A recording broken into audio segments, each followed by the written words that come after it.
Começa agora um programa que traz tudo sobre o livro mais lido em todos os tempos. Apresentamos O Som do Livro.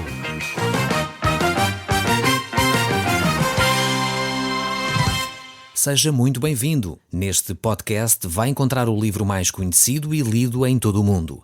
Vamos levá-lo numa viagem pela história da humanidade. Este é um audiolivro para si, para a sua família e sociedade em geral. Contextualização e comentários de Paulo Chaveiro. Olá, caro amigo, estamos de novo no programa O Som do Livro. E eu creio sinceramente que esta próxima meia hora poderá mudar radicalmente a sua vida, pois Deus quer falar consigo, mesmo depois de desligar o seu rádio. Eu sou Paulo Chaveiro e hoje vamos olhar de novo para o livro de Miqueias. Nós estamos no capítulo 3 deste livro e certamente vamos retirar muitas lições importantes para nós. Temos aqui uma declaração, e nós paramos no verso 8 deste capítulo 3 do livro de Miqueias, e nós temos aqui uma declaração do profeta Miqueias sobre a importância de estar cheio do poder de Deus. Diz assim a palavra do nosso Deus: Eu, porém, estou cheio do poder do Espírito do Senhor, cheio do juízo e de força para declarar a Jacó a sua transgressão e a Israel o seu pecado. Realmente, quando lemos o versículo anterior, encontramos aqui profetas, videntes, homens extremamente importantes na sociedade de Israel, mas homens que têm um ministério de fracasso. Agora, este ministério de fracasso não quer dizer necessariamente que não seja popular. Eles eram homens que tinham um público bastante largo, mas eram populares nesse sentido. Mas, no entanto, continuavam a declarar falsas profecias. Falavam, sem dúvida, de atitudes positivas, que havia paz, somos os filhos de Jacó, temos que ter uma mentalidade, de facto, para a frente, de confiança. Temos assim um discurso positivista, mas na realidade não se coadunava com a atitude e a prática do povo. Para todos os efeitos, estes falsos profetas estavam a retirar ao povo o seu dinheiro e a viver de alguma forma destes discursos positivos. Eram príncipes tiranos, cruéis e injustos, mas o povo até aceitava esta atitude porque de alguma maneira tinha um discurso bonito, tinha um discurso interessante e não mexia muito com a questão do pecado. Então, como era hoje em dia, também é um pouco assim. As pessoas não gostam de ouvir esta palavra pecado, se calhar alguns já estão a tentar pensar, bem, eu vou mas é mudar de canal, isto pecado, lá tem este discurso um bocado, enfim, vai-me incomodar, eu não quero ouvir isto. Claro, a pessoa é livre de fazer as suas opções, mas o facto é que temos de estar conscientes daquilo que é a nossa realidade. Nós podemos tentar fazer como o avestruz, enterrar a cabeça na areia e fingir que o perigo não existe. Mas ele está aí. E nós temos que estar conscientes para poder enfrentá-lo. Eu creio, e por aquilo que tenho estudado de muitos psiquiatras e psicólogos, enfim, várias pessoas que olham para a nossa sociedade, sociólogos e antropólogos, verificamos que na nossa sociedade hoje, a sociedade pós-moderna em que nós estamos envolvidos, há milhares de pessoas, há quem já diga que é a epidemia do século, milhares de pessoas extremamente deprimidas, milhares de pessoas que estão a viver com uma vida miserável em termos emocionais, porque na realidade, apesar da tecnologia, dos avanços que a humanidade tem produzido, não tem havido uma evolução na área onde nós mais necessitamos, que é na área do eu, no meu interior. E essa evolução só pode ocorrer quando eu me encontro com Deus, quando eu me encontro comigo próprio e quando eu percebo quem eu sou. E é na medida em que eu me conheço e sei as minhas limitações, e sei que preciso de Deus, de um ser soberano, um ser superior a mim próprio para me auxiliar nas minhas dificuldades, é nessa medida que eu efetivamente evoluo, cresço, amadureço como ser humano.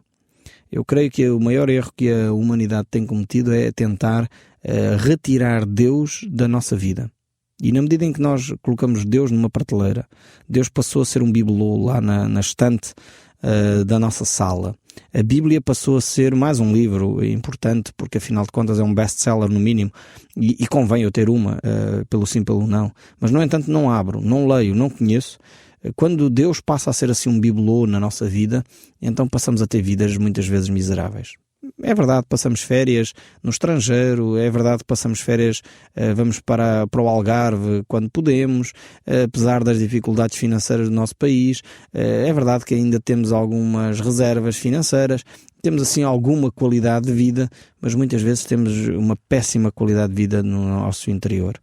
Alguns autores dizem que muitas vezes somos uma sociedade que vivemos uma vida miserável, enjaulada em gaiolas de ouro. Num certo sentido é uma imagem que se tenta transmitir. Temos empregos. É verdade que há muito desemprego no nosso país também, mas temos pessoas que vivem normalmente com um emprego razoável, têm condições financeiras razoáveis, mas na realidade nem temos tempo para usufruir aquilo que nós adquirimos. E aqui estes falsos mestres estavam a passar esta falsa imagem ao povo de Israel também, de que as coisas estavam de facto mais ou menos bem, havia paz. O povo da Assíria estava ali às portas de Israel, mas eles diziam, não vale a pena se preocuparem, temos que ter confiança. Eu às vezes ouço discursos assim nas nossas televisões, nos nossos jornais, temos que ter confiança, vem uma tempestade financeira, mas temos que ter confiança, o que interessa somos nós como seres humanos, nós somos de facto capazes de tudo e de todos, quando na realidade não nos apercebemos que sem Deus nós não somos nada. Precisamos de resgatar Deus para a nossa vida. Por isso aqui Miqueias diz que é necessário nos revestirmos deste poder, desta mensagem, que é uma mensagem às vezes incómoda, que nos aponta as nossas dificuldades, que nos aponta as nossas limitações, mas ao mesmo tempo é uma mensagem de esperança. Porque quando nós nos arrependemos, então vivemos este poder de Deus que Miqueias aqui descreve. E nós olhamos para o passado e olhamos para homens que já experimentaram, homens e mulheres que experimentaram este poder, e às vezes quase que ficamos com um saudosismo, querendo viver estes mesmos fenómenos de espiritualidade. Homens como John Wesley, Moody, Finney, se olharmos para Francisco de Assis e outros que tais, que viveram de uma forma apaixonada por Deus, mas que com pouca coisa, com poucos bens materiais, mas que viviam uma vida intensa, uma vida genuína, uma vida de facto alicerçada em Deus, uma vida de esperança mesmo no meio da miséria. Quantos e quantos homens e mulheres de Deus têm vivido assim? São de facto pessoas que, apesar de não terem o conforto que a maioria de nós se calhar tem, não tinham por opção e tinham-no porque estavam em íntima comunhão com Deus. Eram verdadeiros heróis. Agora, quando as pessoas optam por querer seguir estes modelos simplesmente para ter fama, que é o que aqui o Miqueias nos aponta, então perdemos tudo, porque a fama não é o caminho de Deus. Jesus, aliás, disse que aquele que quer ser maior entre vós seja aquele que mais serve. E ele deu o exemplo aos seus discípulos exatamente fazendo algo que não era comum. Ele pegou numa toalha, lavou os pés aos seus discípulos. Hoje em dia algumas comunidades ainda mantêm esta prática, mas depois na realidade as coisas não são assim. Mas Jesus queria mostrar aos seus discípulos que aquele que é maior entre eles era aquele que fazia os trabalhos mais humildes.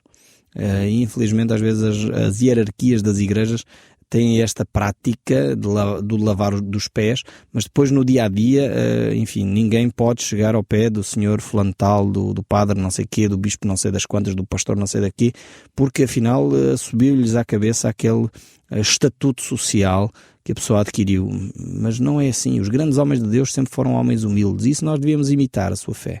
Devíamos imitar a sua humildade. Estes homens que eu citei, Wesley, Finney, Moody, Billy Graham, que ainda é um gigante da fé vivo entre nós, realmente são homens de Deus que têm de facto um empenho, uma dedicação a Deus.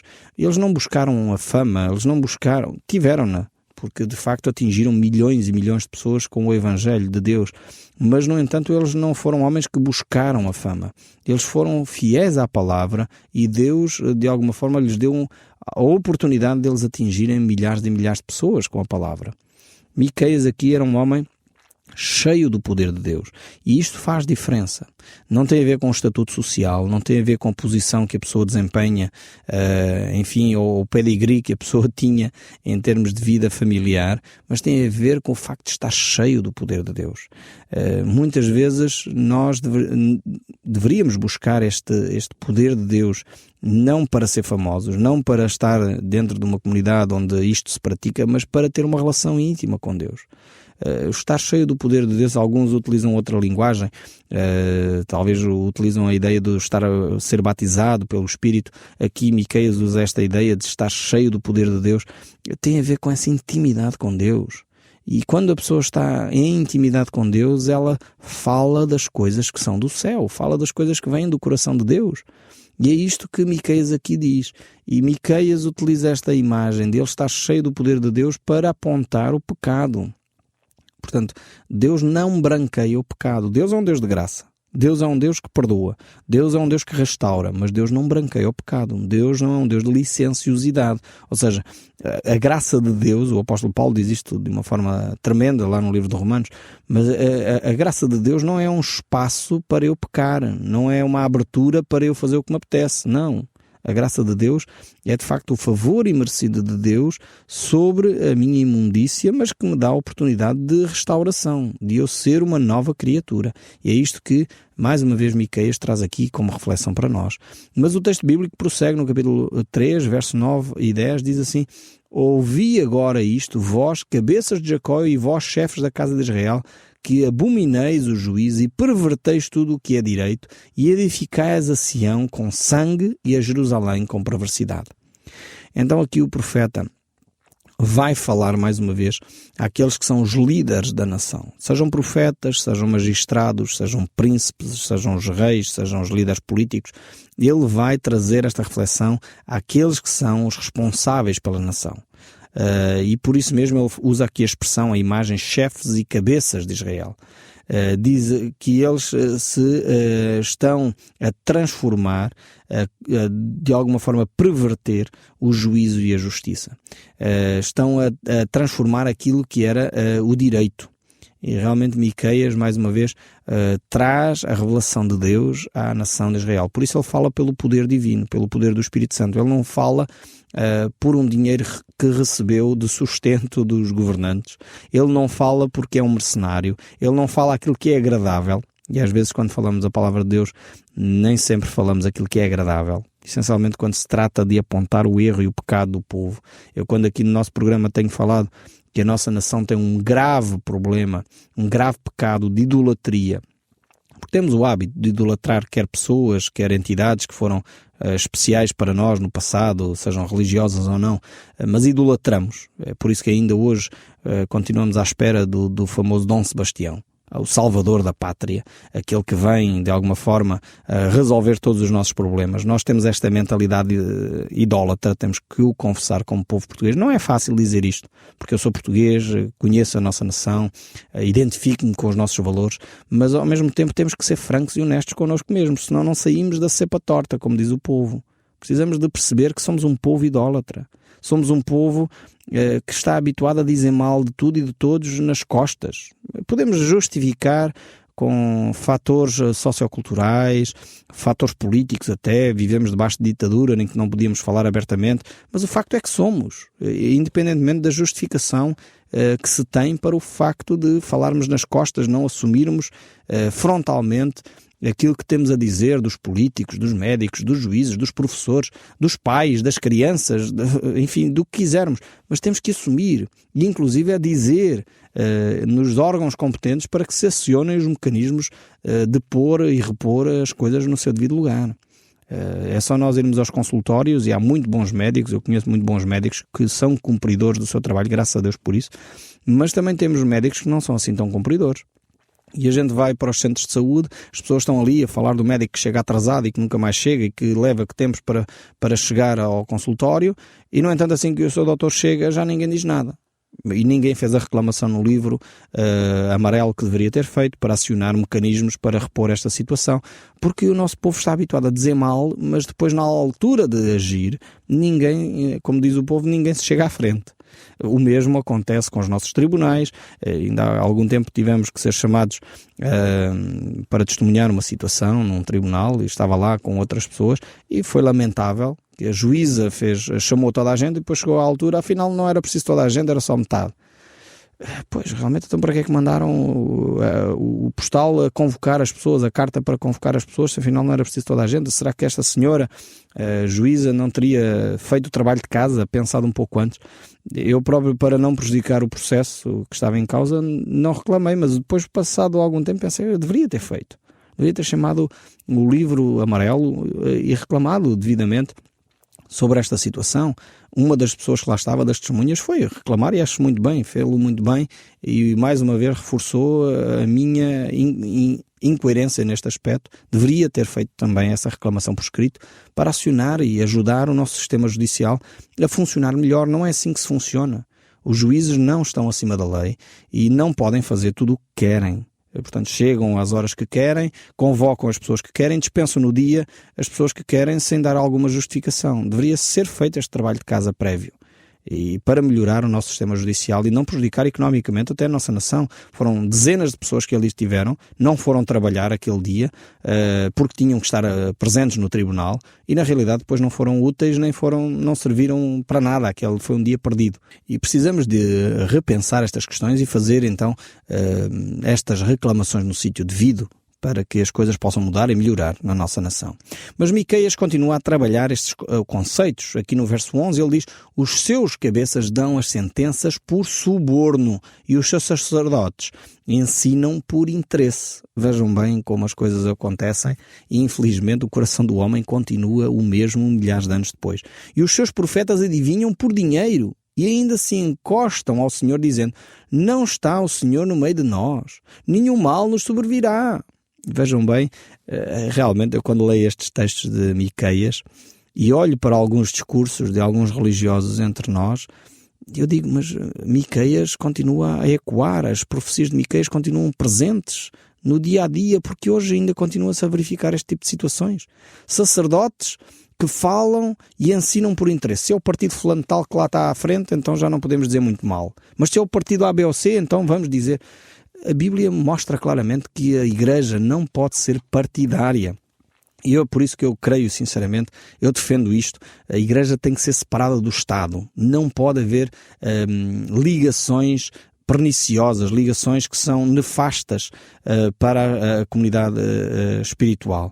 Temos que separá-las para que a Igreja possa continuar a declarar a verdade, independentemente dos interesses políticos que estão no governo na altura. Aqui o texto bíblico diz que os sacerdotes falam e ensinam por interesse. Os cabeças, os juízes, aqui os cabeças e os políticos, dão sentenças por suborno. Ou seja, se o réu tem muito dinheiro, então o processo vai prescrever. Se o réu realmente tem muita influência, aquele processo vai se perder algures, porque afinal de contas não há interesse em julgar esta situação. E os sacerdotes fazem o mesmo. Aqueles que deveriam proferir a palavra de Deus, os profetas, adivinham por dinheiro. Se a pessoa der muito dinheiro, então eu vou dar aqui uma bênção a esta pessoa. Se a pessoa não der o dízimo e não der as suas ofertas, eu já não vou dar a bênção a esta pessoa. E depois tem um discurso positivista. Vejam bem aqui. Não está o Senhor no meio de nós. Então, uma palavra tão bonita. Então Deus está no meio de nós, Deus está em todo lado. Não, nenhum mal nos sobrevirá. Mas que declaração lindíssima. Todos nós queremos ouvir isto. Mas a pergunta é, será que nós temos a nossa vida em ordem? É aqui que Miqueias mete o dedo na ferida. Estes sacerdotes, estes profetas tinham um discurso bonito, mas era um discurso que era um discurso de mercenário. Era um discurso que era feito à medida da oferta da pessoa. É terrível quando as igrejas e as comunidades vivem esta realidade. Quando os sacerdotes ensinam por interesse político ou interesse de um lobby dentro da comunidade, há uma família poderosa lá dentro, então eu sei que aquela família se calhar tem problemas de adultério, eu não vou mencionar este aspecto. Aquela família ali também é poderosa dentro da igreja, dão muitos dízimos e dão muitas ofertas, há ali problemas de homossexualidade e pedofilia, mas eu não vou falar destes assuntos porque senão as pessoas vão embora, vão para outra igreja. Os sacerdotes ensinam por interesse. Os sacerdotes têm de ser livres para poder declarar a palavra de Deus.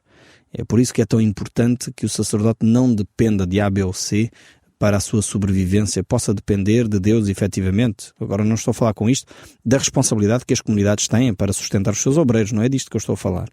Mas os sacerdotes têm poder estar livres para anunciar a palavra de Deus. E depois este discurso positivista, este discurso numa base materialista, em que nós vamos viver bem porque o Senhor está entre nós somos, afinal de contas, os eleitos do Senhor. E estes guias espirituais viviam completamente alienados do que era a vontade de Deus, sem nenhuma sintonia com o ensino de Deus, sem nenhuma sintonia com as verdades de Deus. Eles estavam completamente cegos, porque o homem não podia dizer que vai bem se está fora da vontade do plano de Deus. E realmente estes homens viviam longe da realidade. Havia corrupção, havia ganância, havia roubo, como Miqueias já disse anteriormente, havia crimes, havia injustiças, e eles diziam que estava tudo bem. Era necessário realmente ter uma visão mais clara, provavelmente trocar de óculos, porque estes profetas não viam a realidade tal qual ela era. É por isso que o apóstolo Paulo, a certa altura, diz que nós devemos examinar-nos a nós mesmos, avaliar a nossa própria vida, não matar a nossa consciência.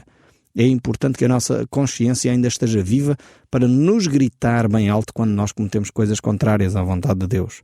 Mas este profeta prossegue a dizer no verso 12: portanto, por causa de vós, Sião será lavrada como um campo, e Jerusalém se tornará em montão de ruínas, e o monte do templo numa colina coberta de mato. Esta é a consequência da miopia espiritual. Esta é a consequência de um mau diagnóstico da vida espiritual do povo. A consequência é que tem de haver uma intervenção divina, porque os homens que tinham a responsabilidade de trazer o povo à razão não o fizeram. Deus iria intervir de uma forma sobrenatural para levar o povo a tomar consciência da sua realidade e a tomar consciência do seu pecado. O capítulo 4 prossegue agora com um discurso diferente e diz assim: mas nos últimos dias acontecerá que o monte da casa do Senhor será estabelecido no cume dos montes e se elevará sobre os outeiros, e para ele afluirão os povos. Miqueias vai agora colocar os seus olhos no futuro e vai dizer: ok, esta é a condição do povo até aqui, longe de Deus, o povo vai se perder. Mas, e acontece aqui este mas os últimos tempos acontecerá que o monte da casa do Senhor será estabelecido. Quando o povo de Deus reconhecer o seu erro, Deus irá restaurar a nação. E é aqui que Miqueias traz então uma nova perspectiva da vida. Se o povo continuar nesta caminhada, vai ser desbaratado, como diz o último versículo do capítulo 3, mas o capítulo 4 começa com uma nota de esperança. O Som do Livro, uma produção da Rádio Transmundial de Portugal.